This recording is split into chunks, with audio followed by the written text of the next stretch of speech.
Cartier Purse YouTube channel, following on with our interest in the development of the Outer Harbor at Kwinana. Today we have Kim Dravnieks. She's the chair of a newly formed community group called the Western Harbors Alliance.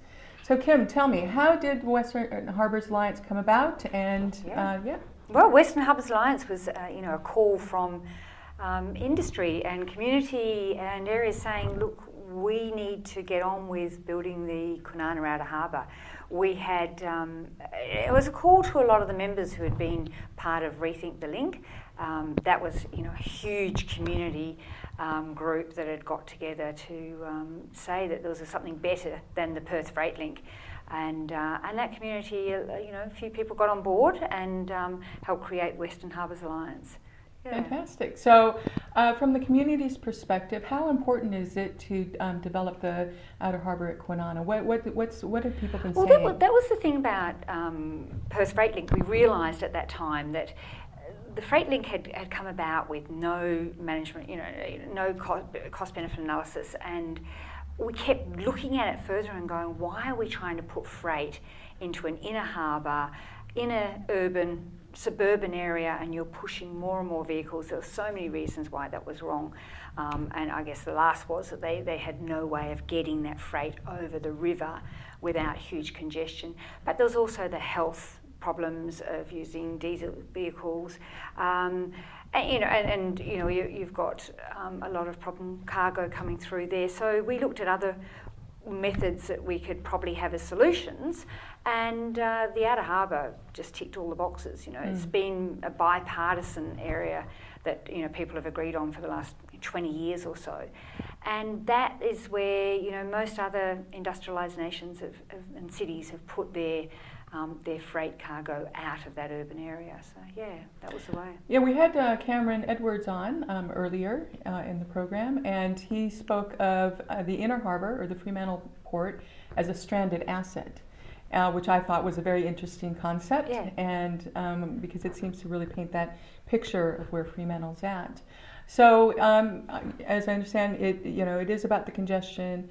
But what else is there? Well, Fremantle Port was, developed in the days of sailing ships. It doesn't have the width, it doesn't have the dimensions to be taking, the larger container ships. So they have to bypass Fremantle. When you think of Fremantle, we're the Indian Ocean gateway. We have the gateway to Asia, to Europe, to Africa. We're the prime position, and yet these ships have to bypass us, go to Melbourne or the eastern states. We're in prime location here, but the inner harbour just doesn't make it. Fantastic for tourism, fantastic for the novelty ships that come through, for the Arctic ships or whatever that comes through, but we're just not able to grow in any meaningful way with expansion. There's no land there for industry to grow. Where Kwinana, there are a huge number of hectares there that are available for those industries to have certainty, to have that harbour that will really allow the whole supply chain that they need in the end. That can all be developed in that area.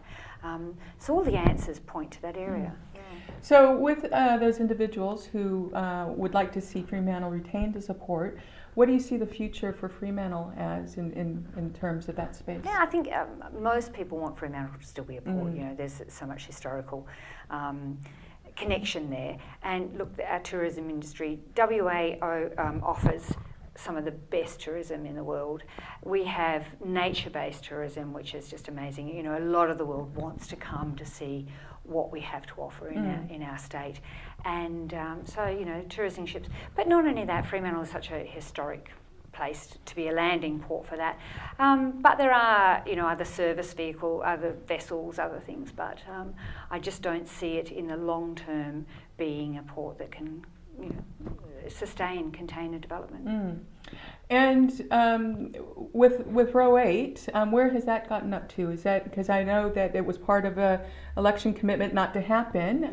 What are the plans? So we're nearly a year since when the new government came in. They stopped the plans for the Perth Freight Link in the Row 8, and that land now is being managed to be rehabilitated, and that will be beautiful. And we're looking for that to be a beautiful nature corridor, which is a great tourism area as well as just being incredibly important for human health.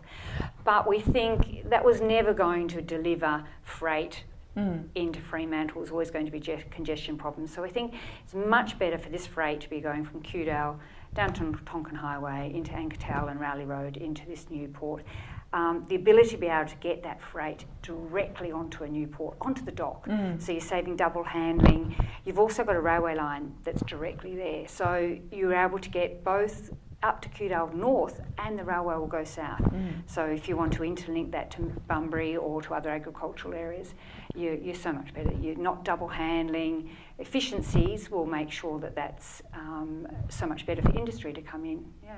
And I understand there's quite a bit of chemical storage around Fremantle. Can you tell me a little bit about that? So I believe that a lot of the, I think it's something like 32% of the freight that comes into Fremantle is classified as dangerous goods. So even we have a huge amount of empty containers that are exported. I think something like 38% of containers, and those that do have things, maybe things like hay, which is classified as a dangerous good as well. So we shouldn't be taking these into an inurb area. We have a lot of nitrates. We have a lot of other goods that we just have to be very careful about bringing those into areas. We need to be looking at that and having a safer. And Kwinana Industrial Area is the perfect area for that. That's fantastic. And the title is Western Harbours Alliance. So is it just Fremantle and Kwinana, or is there consideration for any other place? So we're looking for sustainable solutions for freight transport and harbours, and that means that let's have that balance between what can be in Bunbury, what can be in Albany, how do we share that load across WA in the best possible.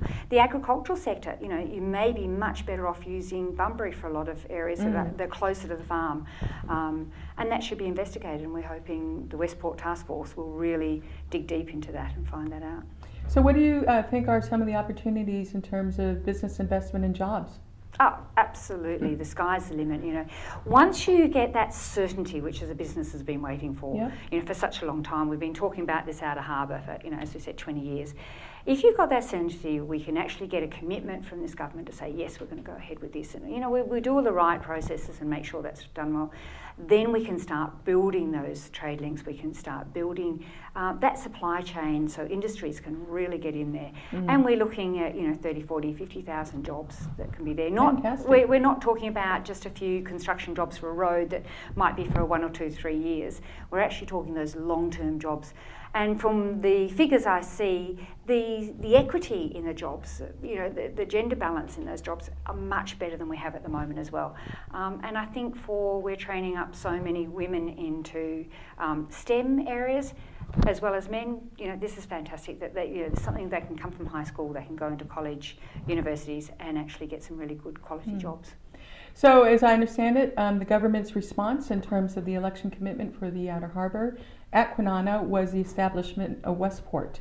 So can you tell me your views on that? Yes, so Westport Task Force has obviously kicked off last year, and they are investigating all the work, and there's a huge amount of work that has been done previously. So we're hoping that they'll really fast track that work and get that studies done to show what's available and really look into the possibilities of what's new. We've been lucky enough, Western Harbours Alliance have already run one of our forums, and the new chair, Nicole Hodgson, the Westport has been our guest speaker on our first forum and has agreed to be a speaker on our future forums as well. So. Fantastic. And what has been the response by the community in terms of getting the engagement with Westport through your forums? Well, the first forum was absolutely sold out straight away. I mean, it was free. It was standing room only. Keen interest, and our second forum again has been keen interest. Within a few days we're pretty well full, so we think people are really wanting to know. And what we want to do as the Western Harbours Alliance is actually get all those discussion points out. I mean, we know creating any new harbour, anything like this, that will have impacts, but we want those impacts discussed. We want them out in the open so people can actually have a look at them, bring them all out and bring all the nasties and the good stuff and go, okay, on balance, this is what we want. So we can actually have a really good decision made on the best choices that we Fantastic. have. Yeah. So thank you, Kim, and I'm Colleen Yates. I'm the CEO for Regional Development Australia Perth, and we'll be back in a little bit with more discussions. And don't forget to press that subscribe button down there in the corner, and we'll be back. Thank you.